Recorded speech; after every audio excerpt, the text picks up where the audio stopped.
En esta oportunidad, hablarles sobre la reutilización potable, que es una oportunidad que tenemos como país frente a la escasez del recurso hídrico. Cuando uno revisa los mapas de disponibilidad hídrica a nivel mundial, caemos en cuenta que nuestro país aparece como beneficiado por mucho recurso hídrico, hay mucha disponibilidad de agua. Quienes tienen la suerte de vivir aquí en Pucallpa, por supuesto que tienen al lado un río muy caudaloso, ¿no? Que es el río Ucayali. Sin embargo, cuando ya vemos cómo está distribuido el recurso hídrico en nuestro país, caemos en cuenta que esta disponibilidad hídrica tiene sus diferencias, ¿no? Y esto obviamente significa un reto muy grande en el Perú para poder desarrollar infraestructura hidráulica. Donde hay más gente, hay menos agua, que es en la vertiente del Pacífico, donde apenas tenemos el 2% del recurso hídrico del país, vive más del 70% de la población, generamos el 80% del Producto Bruto Interno del país, es decir, asociado a la mayor cantidad de población está la demanda por otros usos del agua, como es el caso de la minería, la industria, etc. Entonces, si bien es cierto, hemos sido bendecidos por Dios al tener esta disponibilidad tan grande de agua, pero cuando ya lo llevamos a las cuencas, vemos que la mayor disponibilidad está en la cuenca del Amazonas y la menor disponibilidad en la cuenca del Pacífico. El caso extremo es la cuenca del Chillón, Rímac y Lurín, donde está asentado la capital del país. Pero hay otras cuencas en la vertiente del Pacífico que ya están con escasez hídrica. De acuerdo con este índice de Folkenmark, ya estamos en una escasez del recurso hídrico cuando la disponibilidad, que es una expresión de la fracción de escorrentía anual total, disponible para el uso humano, está por debajo de 1000 metros cúbicos por habitante año. Estrés hídrico es cuando tenemos entre 1000 y 1700, y escasez absoluta cuando la disponibilidad es menor que 500.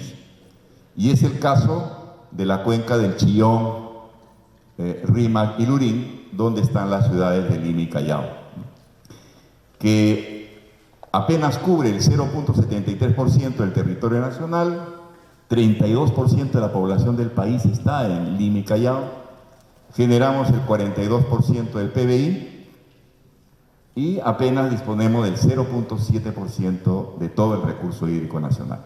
Estamos en menos de 125 metros cúbicos por habitante año de disponibilidad hídrica, es decir, estamos en una escasez extrema o absoluta. Muy poca agua y mucha gente.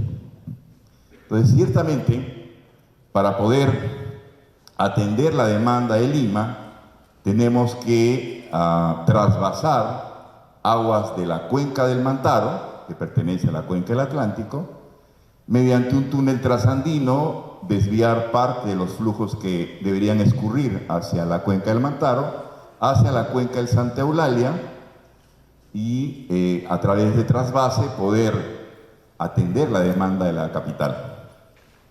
Por supuesto también que esto tiene que ver con la contaminación del río Rímac, porque cuando los volúmenes son muy escasos, el factor de dilución frente a la contaminación es mínimo. Entonces, ese impacto de la contaminación se ve agravada por la poca disponibilidad de dilución.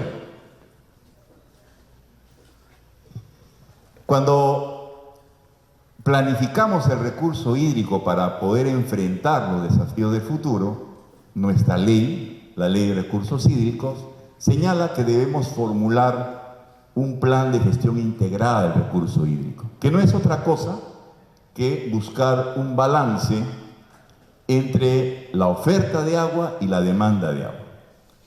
Del lado de la oferta, Por supuesto que estará la posibilidad de hacer un mayor afianzamiento hídrico, más trasvases de la cuenca atlántica para la cuenca del Pacífico, mejorar la calidad, por supuesto, del agua, y eso se logra a través del tratamiento de las aguas residuales, el reuso de aguas residuales y la desalinización. De hecho, en Lima ya tenemos parte de la población atendida por una planta desaladora, ¿no? Captar agua de mar para atender la demanda poblacional. Del lado de la demanda también tenemos que procurar un uso eficiente del agua, reducir las pérdidas y tener un esquema de tarifas justas, ¿no? Es decir, quien consume más debe pagar más por el agua.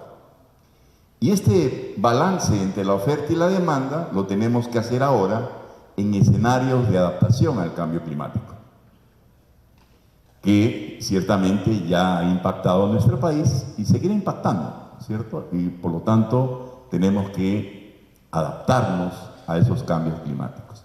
En forma transversal tenemos que mejorar nuestras normas técnicas, la regulación respecto al recurso hídrico, aplicar innovación tecnológica, transformación digital y fortalecer las instituciones que tienen que ver con el manejo del agua.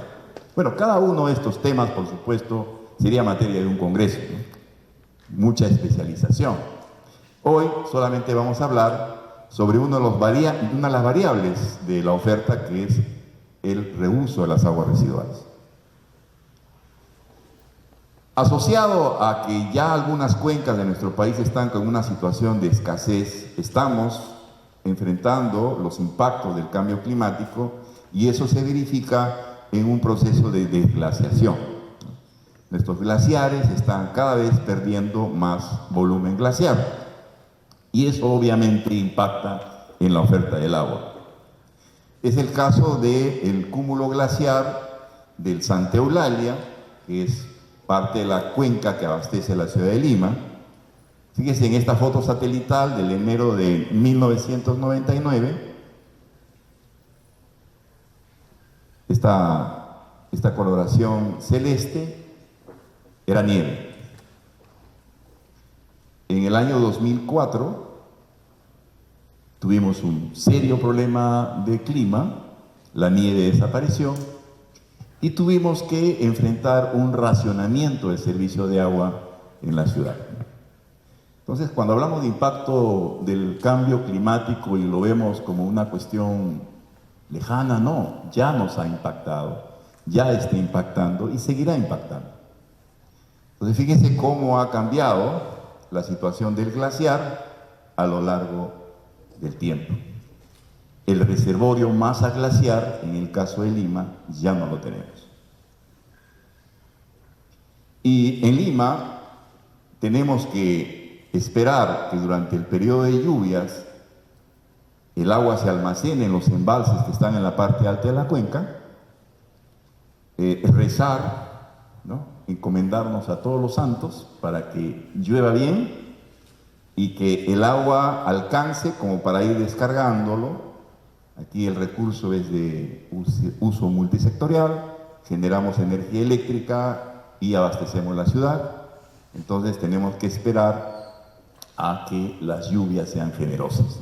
Cuando hay un fenómeno del Niño, normalmente hay una gradiente, en el norte hay mucha lluvia, en el sur es sequía, y dependiendo de dónde cambia hay un punto de inflexión, este puede caer encima de Lima o debajo de Lima. Si cae debajo de Lima, qué maravilla, va a haber lluvia, va a haber agua. Si cae encima de Lima, entonces ahí tenemos un serio problema de escasez de recurso hídrico. Entonces, todos los años, Sedapal y la empresa generadora de energía eléctrica tienen que ir regulando la descarga de los embalses para que alcance, ¿no? Acá tuvimos un episodio en el año 2022-23 en que las lluvias no fueron generosas y casi estuvimos a punto de generar un nuevo racionamiento en el servicio de agua potable. Entonces, el año 2004, ahí me tocó que enfrentar esta sequía, ahí sí tuvimos que racionar el servicio de agua durante 2 horas al día.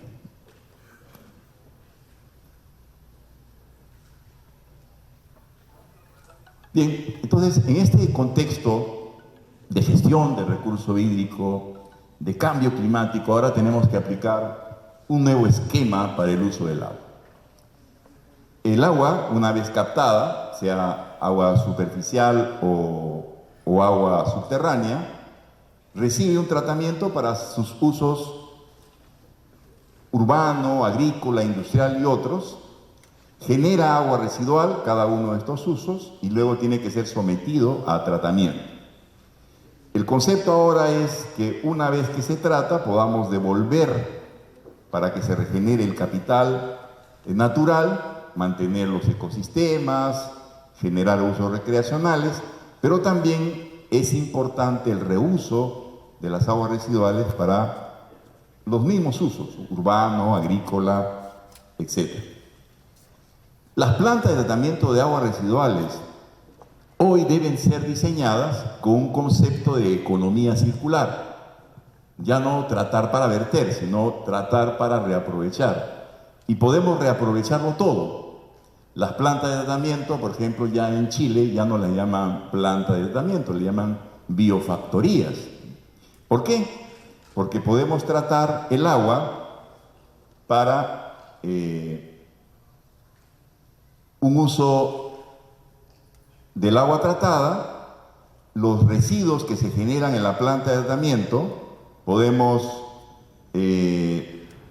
reutilizarlos como biosólidos y ahora tenemos una hoja de ruta para la economía circular que lo que busca es que las plantas de tratamiento de aguas residuales sean diseñadas con procesos que promuevan la digestión anaerobia de lodos para producir gas metano.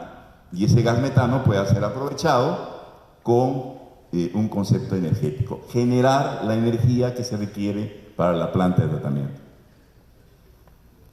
En nuestro país hemos hecho reuso de aguas residuales en distintas actividades, ¿no? Desde la agricultura, la acuicultura, o sea, el cultivo de peces también con aguas residuales tratadas, es una experiencia que desarrollamos en Lima. Uso industrial, fundamentalmente en la minería, y ahora estamos frente al reto de hacer una reutilización potable, es decir, transformar las aguas residuales para que con procesos adicionales podamos volver a beber esa agua. Nuestra legislación lo permite, podemos reutilizar el agua residual siempre que contemos con una licencia de la Autoridad Nacional del Agua, excepto cuando el que es propietario de un derecho de uso de agua pueda reutilizar para los mismos fines, es decir, una empresa, en el caso aquí de Coronel Portillo tenemos la empresa Emapacopsa. Emapacopsa tiene derecho de uso de agua para potabilizar. Si quisiera, podría tratar el agua residual para el mismo uso, que es el caso de reutilización potable. En este caso no requiere de una autorización adicional. Para los otros usos sí se requiere de una autorización por parte de la ANA. La ANA va a dar la autorización siempre y cuando sean sometidos a proceso de tratamiento. Hay ciertos requisitos y el reuso para los propios usos poblacionales no requiere de una licencia adicional. Desde el punto de vista de calidad, la norma señala que cada sector debe formular una norma específica de reuso. Por ejemplo, si queremos regar parques y jardines con agua residual tratada, el ente rector es el Ministerio de Vivienda, Construcción y Saneamiento, porque un parque y jardín forma parte del mobiliario urbano. Entonces ellos tienen que regular la calidad que debe alcanzar una planta de tratamiento para que sus efluentes sean reutilizadas en riego. En el caso de riego agrícola, tendría que ser el Ministerio de Agricultura quien regule la calidad. Lo mismo el Ministerio de Energía y Minas para el caso de uso minero. Pero a la fecha, desde que se aprobó el reglamento de la Ley de Recursos Hídricos en el año 2010, no existen estas normas sectoriales. Pero la ley indicó que en tanto no existan estos valores máximos sectoriales, debíamos usar los criterios de la Organización Mundial de la Salud. En ese sentido, la Autoridad Nacional del Agua, una vez que le toca que evaluar una autorización de reuso, utiliza las directrices sanitarias de la Organización Mundial de la Salud. Tenemos directrices sanitarias para reuso agrícola y acuícola, para riego de parques y jardines, y desde el año 2017 contamos con una guía de la Organización Mundial de la Salud para reutilización potable. Además, nuestra norma permite comercializar agua residual. Fíjese qué interesante. Cuando en una cuenca escasea el agua, la empresa prestadora de servicios de agua y saneamiento puede vender el agua residual incluso sin tratamiento. Es decir, en nuestro marco regulatorio hemos creado un mercado del agua residual sin tratar. Y uno diría, ¿quién va a ser el loco que va a comprar agua con excretas? Sin embargo, ese mercado existe. Y ese mercado existe porque hay zonas donde no hay agua.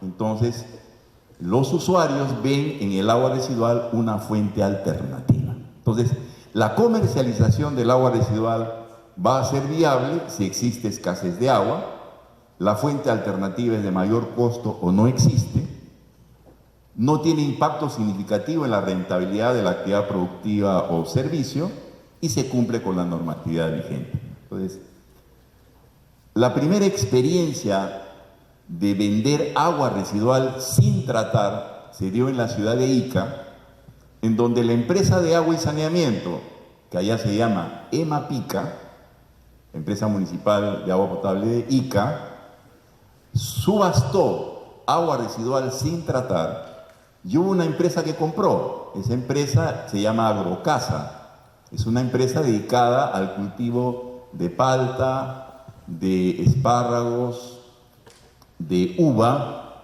para exportación.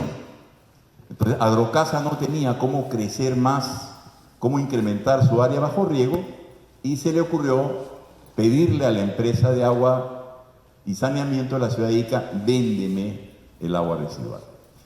Compró 9 millones de metros cúbicos al año de agua residual a un precio de 15 céntimos de sol el metro cúbico, ¿no? Entonces, todos los años, esta empresa Agrocasa le paga mal contados $400,000 a la empresa de agua y saneamiento y recibe agua residual sin tratar. Y a su costo, esta empresa Agrocasa ha construido una planta de tratamiento de aguas residuales con alta tecnología, utiliza lodos activados con membranas de ultrafiltración para que el agua tenga una calidad apta para el riego de uva y de paltos, de exportación. Entonces ya se imaginan todos los controles que debe seguir para que esos productos no sean rechazados en el mercado.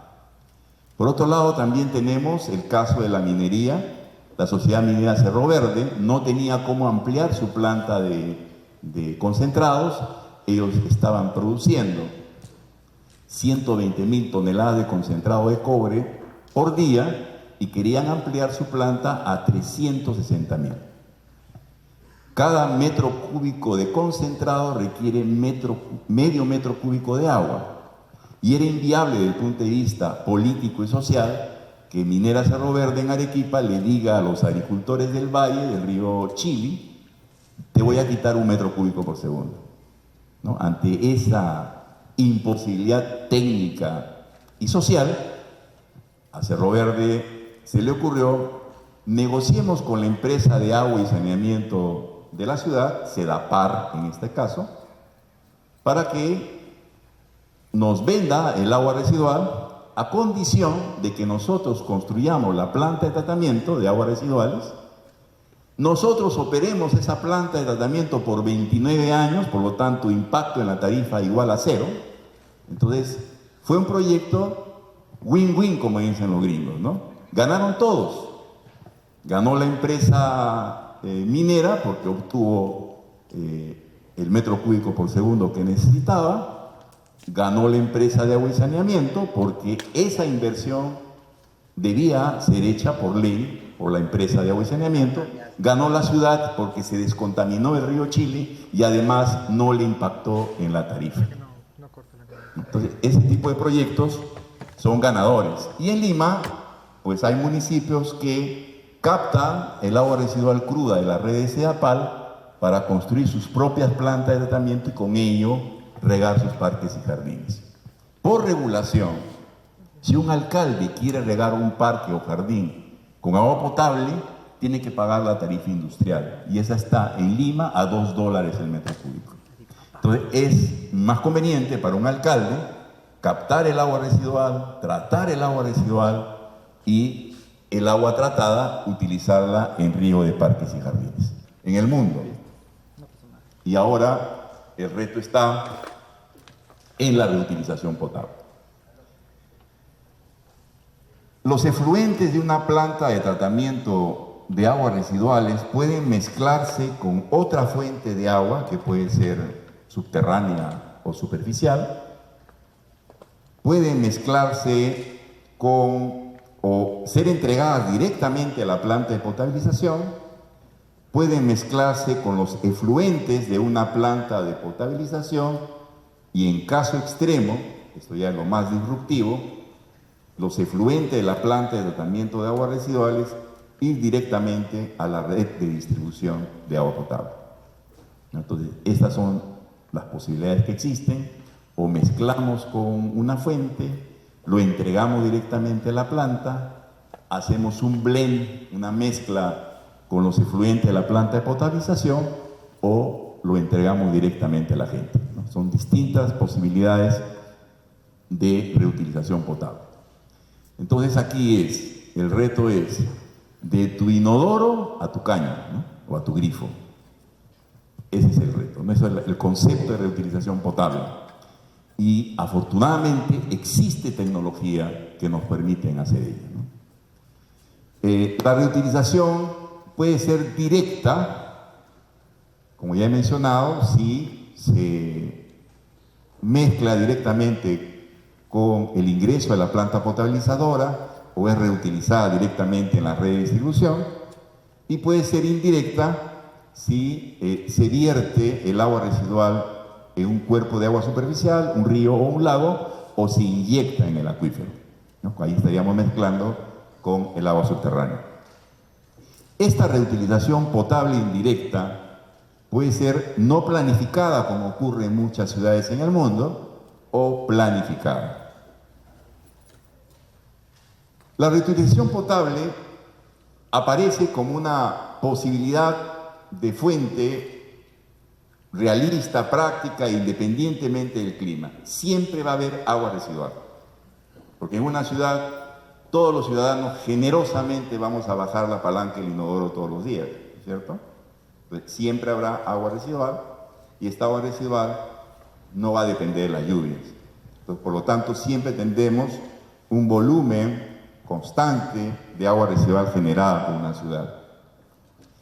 Los esquemas de reutilización incluyen procesos de tratamiento avanzado, ciertamente no es la misma planta de potabilización que muchos de ustedes deben conocer, con procesos combinados de coagulación, floculación, sedimentación, filtración y desinfección. A estos procesos tenemos que agregarles tratamientos avanzados, ¿no? Por supuesto que tenemos que aplicar esta reutilización potable en el marco normativo de nuestro país y normas internacionales, y el modelo que nuestro país ha adoptado con base a las recomendaciones de la Organización Mundial de la Salud son los planes de seguridad del agua. En un plan de seguridad del agua tenemos que fiscalizar desde la fuente hasta la conexión domiciliaria de agua potable en las viviendas. Entonces, por lo tanto, hay un monitoreo permanente de todas las etapas del abastecimiento de agua. Ahí también se debe incluir, en el caso de la reutilización potable, las plantas de tratamiento de aguas residuales, el sistema alcantarillado, la planta de tratamiento de reutilización potable, la planta de potabilización, la redistribución, hasta el control a nivel domiciliario. Ventajas y desafíos. Como he mencionado, el suministro de agua es independiente del clima. Llueva o no llueva, siempre vamos a generar agua residual. Las redes de alcantarillado y las plantas de tratamiento de agua residual están cercanas a la localidad que queremos abastecer. Se reduce, una vez que nosotros quitamos parte del volumen de las redes de alcantarillado con fines de reuso, estamos liberando carga contaminante hacia el cuerpo receptor, sea este un río, el lago o el mar. La otra ventaja es que generalmente es menos costosa que la desalinización de agua de mar. ¿Por qué razón? El mar peruano, por ejemplo, tiene una concentración de cloruros de 30.000 miligramos por litro de cloruros. La tecnología que utilizamos para desalinizar es membranas de ósmosis inversa. Para hacer atravesar el agua de mar previamente tratada, por supuesto, para eliminar el ozono, las algas, etc. Para poder atravesar una membrana que tiene porosidades moleculares, tenemos que aplicar una gran presión. Esa presión puede ser muy alta, ¿no? En cambio, cuando tratamos aguas residuales con ósmosis inversa, con fines de potabilización, la concentración de cloruros que existe en el agua residual es prácticamente la concentración de cloruros del agua potable. Si bien es cierto, nosotros aquí en Perú tenemos ciudades donde la concentración de cloruros puede ser tan alta como 200, 250 miligramos por litro, que es el caso de Piura, por ejemplo. Pero mismo que sea esa concentración de cloruros, la presión que uno necesita para vencer la presión osmótica en una planta de ósmosis inversa será dramáticamente menor que haciendo atravesar agua de mar, ¿no? Que tiene 30.000 miligramos por litro de cloruros. Entonces, el OPEX, el costo de operación y mantenimiento, es menor. Y finalmente, hay una creciente aceptación pública, ¿cierto? Si a la gente se le explica bien, se hacen campañas de difusión, como se ha realizado en muchas ciudades en el mundo, entonces la gente acepta la tecnología. Esto obviamente para la gente, para mucha gente, en la percepción pública es ¿qué es mejor? ¿Morirnos de sed o tomar agua residual convenientemente tratada? Entonces, en esa discusión, pues obviamente prefiero tomar un agua que me aseguren tenga una calidad adecuada. Por supuesto que hay desafíos porque las aguas residuales municipales reciben a veces descargas de industria, ¿no? La empresa de agua les da la autorización de descarga a una industria. Esta industria puede ser una industria textil, puede ser una curtiembre que utiliza cromo para el curtido de la piel. Entonces hay contaminantes que sí pueden ser obviamente de interés desde el punto de vista de salud pública que tenemos que resolver. Generalmente incluyen procesos de tratamiento ya más complejos que requieren de profesionales especializados, ¿cierto? No es lo mismo operar una planta con procesos de filtración en arena que operar una planta con procesos de ósmosis inversa. Entonces hay una mayor especialización. Las consecuencias del fracaso podrían ser muy altas, ¿no? Por supuesto que aquí tenemos que asegurar la salud pública. Imagínense que no hagamos bien nuestro trabajo y vía redistribución estemos transportando contaminantes, ¿cierto? Entonces, aquí, por eso el concepto de la reutilización potable implica barreras múltiples, con redundancia, con robustez, de forma tal que si falla una barrera, las siguientes están para contener el error, ¿no? Barreras múltiples. La reutilización potable debe incluirse en la gestión integrada del recurso hídrico, es decir, formar parte de la ecuación del balance oferta-demanda. Y obviamente, si la aceptación pública está creciendo, esto debe ser abordado con adecuadas campañas de educación sanitaria y participación comunitaria. No podemos hacer estos proyectos de espaldas a la población, ¿no? Tenemos que comunicar. Ese es el rol también que tenemos los profesionales. La reutilización potable no es reciente. La primera experiencia de reutilización potable se dio en el año 1962, buen año, y lo recuerdo porque es el año en que nací, ¿cierto? Entonces, buen año. Ese año, en el estado de California, en Montebello Forever, en el condado de Los Ángeles, decidieron inyectar agua residual tratada, ¿no es cierto?, para poder sostener el abastecimiento de agua en el condado. En 1968, en Windhoek, que es la capital de Namibia, se hizo la primera planta de reutilización potable directa. O sea, de la planta de tratamiento de aguas residuales va a la red de distribución para consumo humano.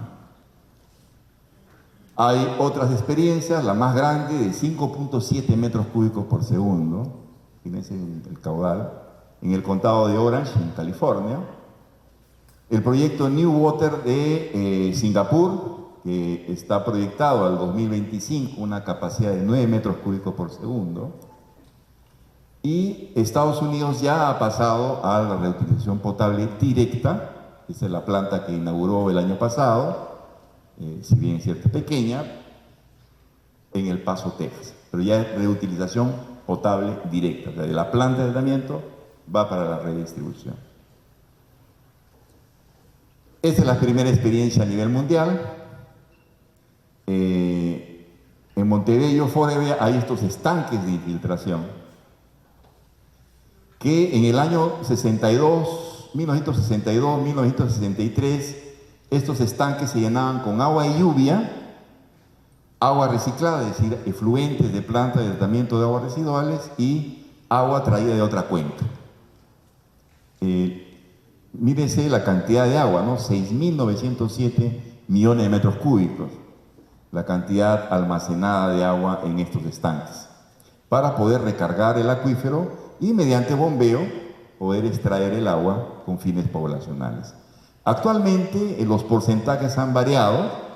Ahora tenemos 40% de agua de lluvia, 40% de agua reciclada y 20% de agua importada, ¿no? Cada vez es más difícil hacer proyectos de trasvase porque estás compitiendo con los usos de otra cuenca. Esto puede significar incluso conflictos internacionales, ¿no?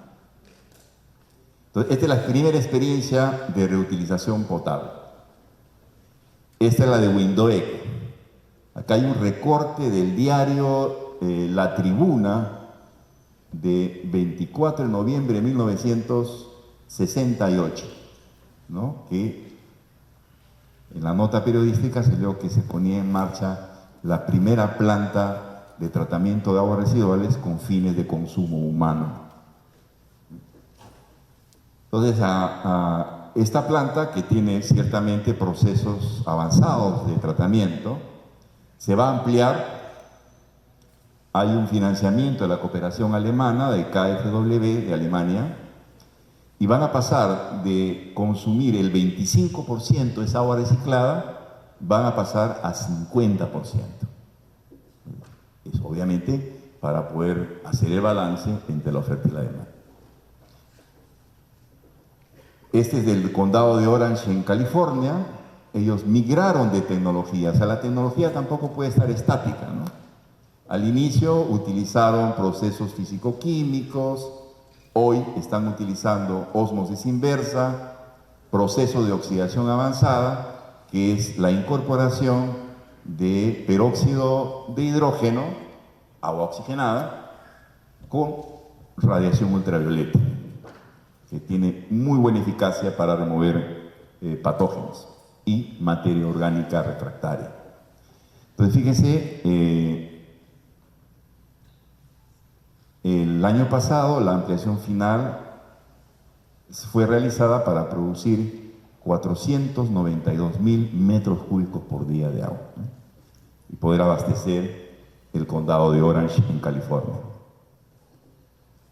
Entonces, el agua residual tratada se inyecta en el acuífero y tiene dos objetivos: el poder recargar el acuífero y además evitar la intrusión salina. Cuando hay mucha explotación del agua subterránea en una ciudad costera, el agua de mar puede ingresar hacia el acuífero y salarlo.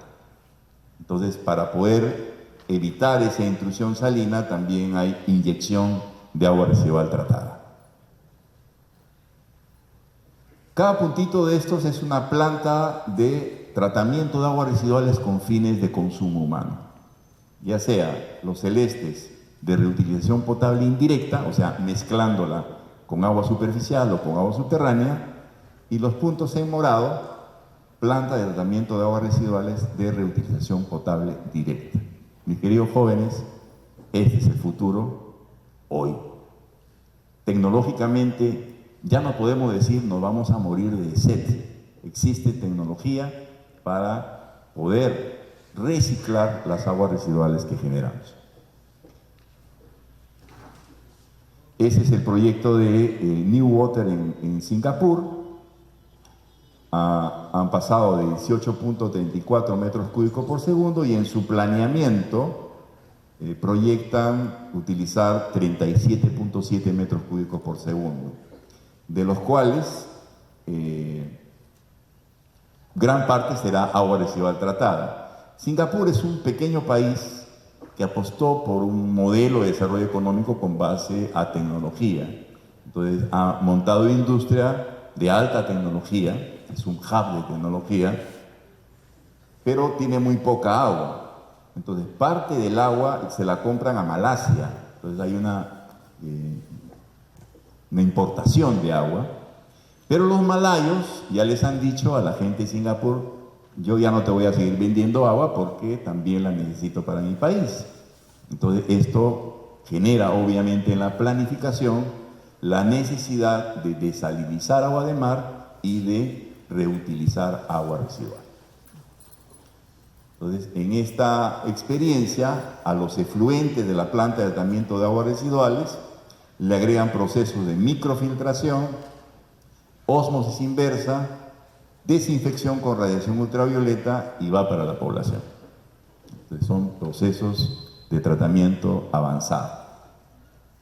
En las campañas de sensibilización a la población, a los estudiantes que van a visitar estas plantas, les regalan esta agua embotellada, que es agua residual convenientemente tratada. Este es el caso de Barcelona, una ciudad muy turística. A la planta de tratamiento de aguas residuales se incorporó procesos de tratamiento avanzado. Los efluentes de esta planta de tratamiento se bombean hacia el río Llobregat para su reuso en riego. Pero en noviembre del año 2022 se encendió la alerta de escasez hídrica. Y con base a esta alerta, ellos tomaron la decisión de bombear los efluentes de la planta de tratamiento 16 kilómetros aguas arriba, en un punto que está a 8.5 kilómetros de la bocatoma de la planta de potabilización, para poder utilizar el agua residual tratada. ¿Cómo se llamaría esta reutilización? Reutilización potable indirecta, ¿no? Porque se está mezclando con las aguas del río Llobregat. Y esto se está manteniendo porque Barcelona está sufriendo una crisis multianual que todavía no termina y cada vez va a incrementar el volumen de agua residual tratada con fines de consumo humano. Para hacer esto, obviamente, que se utiliza tecnología avanzada, procesos de ósmosis inversa para poder transformar el agua residual apta para su potabilización. En el mundo existen distintas opciones entonces del concepto de barreras múltiples para lograr esta reutilización potable. Desde la primera experiencia en Montebello, en donde la planta de tratamiento de aguas residuales secundaria, o sea, remoción de materia orgánica, desinfección por cloración, filtros, de ahí al inyectar al acuífero, captarlo nuevamente, clorar y va para la población. Un esquema similar se utiliza en Israel también, ¿no? Tratan el agua residual, lo inyectan y luego a cierta distancia, a través de pozos, explotan nuevamente esa agua. La de Namibia, que es reutilización potable directa, entonces ahí tenemos tratamiento secundario, ozonización, flotación con aire disuelto, filtros de arena, ozonización nuevamente, carbón activado, ultrafiltración y va directo a la redistribución. Entonces es una secuencia de procesos avanzados para que esto sea posible. Un sistema que vamos a procurar instalar en Lima es similar al de Virginia en los Estados Unidos, ¿no? Tratamiento secundario, una coagulación, en este caso con cal, filtración en arena, carbón activado, cloración, almacenamiento en reservorios, va a la planta de potabilización y de ahí a la red de distribución. Entonces, estamos haciendo los diseños preliminares para transformar un proyecto, una planta de tratamiento de aguas residuales que está en plena construcción, que se llama la Tarjea, para poder conectarla a la planta de potabilización. Será más o menos 1 metro cúbico por segundo. Bien, entonces hay diversos esquemas a nivel mundial. Y algo que ocurre en muchas ciudades en el mundo es que se está haciendo reutilización potable indirecta, no planificada. Sedapal puso en operación en el año 1986 la planta de tratamiento de aguas residuales de Carapón. Los efluentes de esta planta vierten al río Rímac y esta planta de tratamiento está a 15 kilómetros de la planta de potabilización, la que da agua a Lima. Ya en este milenio se construyó la planta de tratamiento de aguas residuales San Antonio de Carapongo, que está apenas a 2 kilómetros de la planta de potabilización de Huachipa. O sea, reutilización de aguas residuales tratadas. Ya la venimos haciendo en Lima, solo que no lo decimos, ¿no? A esto le llamamos reutilización potable indirecta, no planificada. Lo que queremos hacer ahora es pasar a una reutilización potable planificada. Bien, por supuesto que ustedes estarán imaginando que esto supone varios riesgos, y por supuesto, dentro de los principales riesgos están los patógenos entéricos, ¿no? Estos que excretamos con nuestras heces. Pero también hay contaminantes de preocupación emergente, como pueden ser los productos que utilizamos para la higiene personal, ¿no? Las cremas. Cuando decimos vamos a Pucallpa, hay una crema antimosquitos, ¿no es cierto? O las cremas de protección a la radiación ultravioleta. Bueno, ellos tienen contaminantes, ¿no? Y estos, al ducharnos, la estamos eliminando en las aguas residuales. Los antibióticos, cuando nosotros nos curamos de alguna enfermedad y tomamos antibióticos ante una infección, parte del antibiótico va a ir a atacar el patógeno que nos está generando la infección, pero otra parte la vamos a eliminar con la orina. ¿Y dónde va a parar ese antibiótico? A las aguas residuales. Y las aguas residuales, si estas son captadas aguas abajo, van a tener también entonces antibióticos, que nos lo vamos a beber. Por eso es que Cada vez hay problemas de que cuando nos da una enfermedad y vamos a ingerir el antibiótico que hemos estado acostumbrados a tomar, ya no nos hace nada, ¿no? Tenemos que utilizar antibióticos de mayor poder, ¿no? Antibióticos de cuarta, quinta generación, porque los de antes ya no nos sirven, porque hemos estado sometidos a carga de antibiótico con el agua de bebida. Hormonas. Las hormonas también las eliminamos con la orina, y entonces una planta de potabilización con filtración en arena no remueve hormonas. Si bien es cierto, estos contaminantes de preocupación emergente están en concentración muy bajita, estamos hablando de nanogramos por litro, microgramos por litro, esas son las concentraciones usuales, sí deben ser de preocupación. Y luego están los residuos industriales. Entonces, en la planta de tratamiento de aguas residuales tenemos que poner barreras múltiples, barreras que remuevan esta contaminación, para tener aguas regeneradas que puedan ser aprovechadas para consumo humano.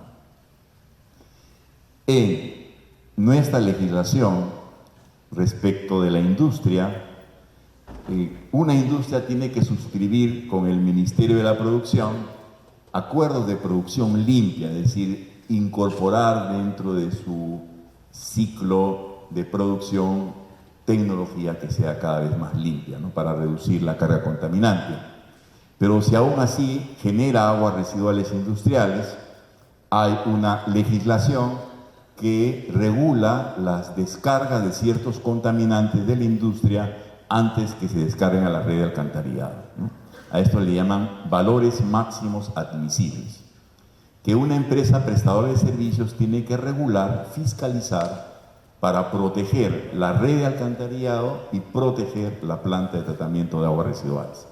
Entonces, todas las empresas tienen que fiscalizar que la industria a la cual le hemos dado factibilidad de servicio para que conecte su tubo a la red municipal de alcantarillado cumpla con estos valores máximos admisibles. Y esto pasa porque algunas de ellas, industrias, tienen que construir sus propias plantas de tratamiento de aguas residuales industriales. Entonces hay una estructura de regulación que tiene que cumplirse, ¿no? Y dependerá del éxito de la capacidad fiscalizadora de los organismos que corresponda para no afectar ni la red de alcantarillado ni la planta de tratamiento y por lo tanto facilitar el reuso de las aguas residuales. Bueno, hay medidas de control que requiere proceso de tratamiento complejo. Los amortiguadores ambientales pueden ser una buena cosa, ¿no? El mezclar agua residual tratada con otras fuentes de abastecimiento de agua, ya sea superficial o subterránea. Reservorios de agua tratada como parte del diseño para montarlo dentro de nuestro programa de monitoreo por si hay alguna falla en una de las barreras de control, estos reservorios sean de amortiguamiento. Pero obviamente que al mezclar estas aguas tenemos que ver cuál es el impacto en los procesos de potabilización. Las normas que hay sobre reutilización potable están basadas en una evaluación de riesgos para la salud. La OMS señala para sus guías de calidad de agua para consumo humano que un nivel de riesgo apropiado es de 10 a la menos 6 años de vida ajustados en función a una discapacidad por persona y por año. El ABAT no es otra cosa de cuántos años de vida pierdes o si te va a provocar una discapacidad o enfermedad por estar sometido durante toda tu vida a determinada concentración de un contaminante, ¿no? Y ese riesgo debe tener una probabilidad de 10 a la menos 6. En el caso de reutilización potable, para poder llegar a ese nivel de riesgo, equivale a un caso adicional de cáncer por cada 100.000 personas que estén sometidas a esas concentraciones en el agua de bebida, un cáncer más por cada 100.000 personas. Es así como han sido diseñadas las guías de la Organización Mundial de la Salud para consumo humano. Y esas mismas guías son aplicables para el manejo de riesgos. Para lograr esto, debemos, en el caso de reutilización potable, reducir 8.5 ciclos logarítmicos de bacterias entéricas, 9.5 ciclos logarítmicos de virus entéricos y 8.5 logaritmos de protozoos entéricos. Ustedes, mis queridos jóvenes, todos los días cuando van al baño y bajan la palanca del inodoro, están descargando 10 a la 11 bacterias por gramo de heces. 10 a la 11, eso es un 1 seguido de 11 ceros, ¿no? Que diluidos entre el volumen de la descarga, un inodoro de descarga reducida, 6 litros por descarga, entonces cuando uno mide la concentración de bacterias tomando una muestra de la red de alcantarillado, vamos a encontrar 10 a la 8 coliformes, bacterias coliformes, que son las que tenemos en el tracto intestinal, por cada 100 mililitros de muestra de agua residual. 10 a la 8. Lo que nos está diciendo la guía de la OMS es que tú tienes que reducir 8.5 ciclos logarítmicos de esas bacterias. Un ciclo logarítmico sería pasar de 10 a la 8 a 10 a la 7. 2 ciclos logarítmicos de 10 a la 8 a 10 a la 6. Y así, ¿no? Entonces tenemos que remover a menos de una bacteria por 100 mililitros. Esa es la reducción que nos piden. Y lo mismo en virus como en protozoarios entéricos. Entonces, estas son las guías de la OMS basados en una concentración típica de bacterias y protozoarios en el agua residual. Estas guías han servido para algunos países. En el caso de Australia, sus normas de reutilización potable son más o menos parecidas a la de la Organización Mundial de la Salud. Y en el caso de California son más exigentes, ¿no? Ellos dicen 12 ciclos logarítmicos de remoción de bacterias, 10 de virus, 10 de protozoarios. Cada país es soberano para regular esto. La tecnología hace posible estas reducciones, ¿no? Desde la aparición de las membranas. Entonces, una planta de tratamiento de aguas residuales ahora podría ser un reactor biológico con membranas de ultrafiltración, seguida de ósmosis inversa, y para la desinfección, procesos de oxidación avanzada, que también permite remover los contaminantes emergentes, ¿no? Mezclando agua oxigenada con radiación ultravioleta. Con estas tecnologías podemos remover hasta 15 ciclos logarítmicos de enterobacterias, 12 de enterovirus, 13 de Cryptosporidium, Giardia 13, es decir, podríamos asegurar un objetivo de calidad superior al que nos recomienda la Organización Mundial de la Salud. La reutilización potable, entonces, mis queridos jóvenes, ya se está dando en el país en forma no planificada, se va a seguir dando. El hecho de que en Lima tengamos 11 millones de personas viviendo en la capital y solamente disponemos de 125 metros cúbicos de agua por persona año, hace que la reutilización potable no sea solo una posibilidad técnica, sino una obligación, ¿no? Y a eso vamos. Y para eso necesitamos incluir la reutilización potable como parte de la matriz de producción de agua potable en este balance oferta-demanda en escenario de cambio climático, promover la reutilización potable en los proyectos de planta de tratamiento de aguas residuales.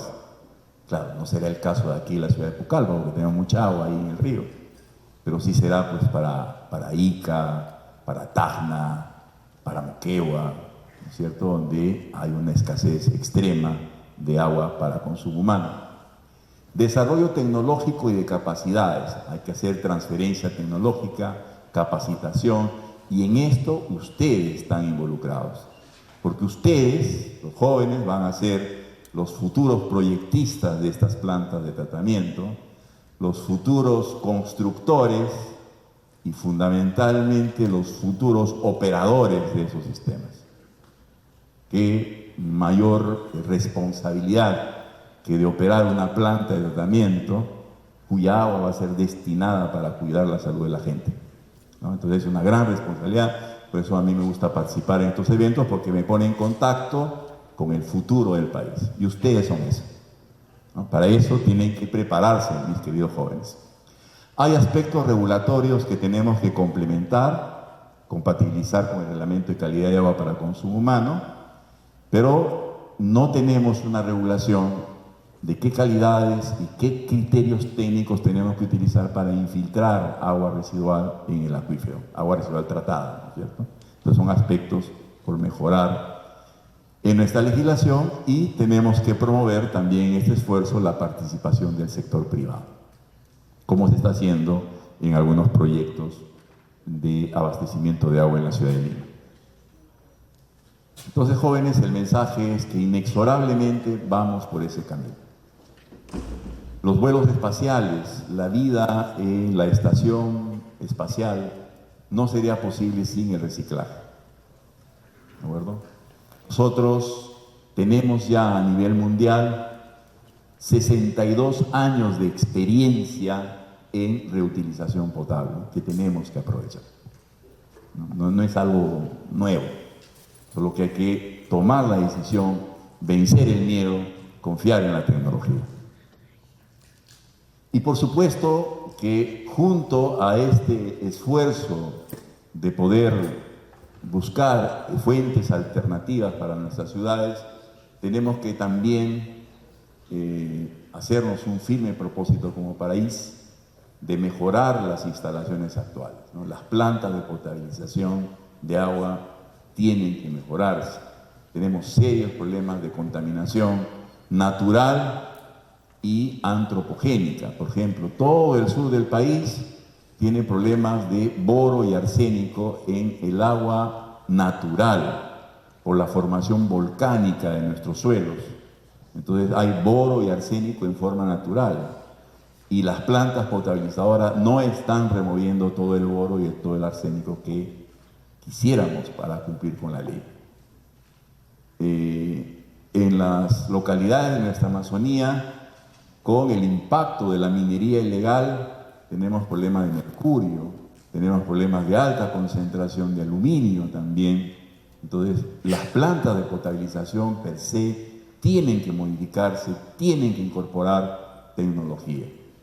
No hay una sola ciudad en el Perú que pueda exhibir un certificado de que diga: yo le garantizo a un ciudadano peruano, una peruana, que está tomando agua de extraordinaria calidad, cumpliendo con todos los límites máximos permisibles de nuestro reglamento. Tampoco le podemos decir a nuestros turistas: beba agua del grifo, beba agua del caño, que no le va a pasar nada. No podemos en este momento decir ello, ¿no? Entonces hay un reto que tenemos como país de poder mejorar también nuestras plantas de potabilización. Y por eso ahí puse a Juan 8.7, ¿no? Que es que ninguna empresa de agua y saneamiento del país está libre del pecado. Hay por lo menos un solo parámetro, o dos o más, que incumplen los límites máximos permisibles, ¿no? ¿Y eso cómo lo vamos a resolver? Con tecnología, ¿sí? Mejorando nuestras plantas de potabilización. Y ahí también tenemos otros retos, jóvenes, que tenemos que enfrentar a aquellos que obviamente le nazca esta vena de trabajar en el componente hidráulico, en obras sanitarias. Muy bien, jóvenes, muchas gracias.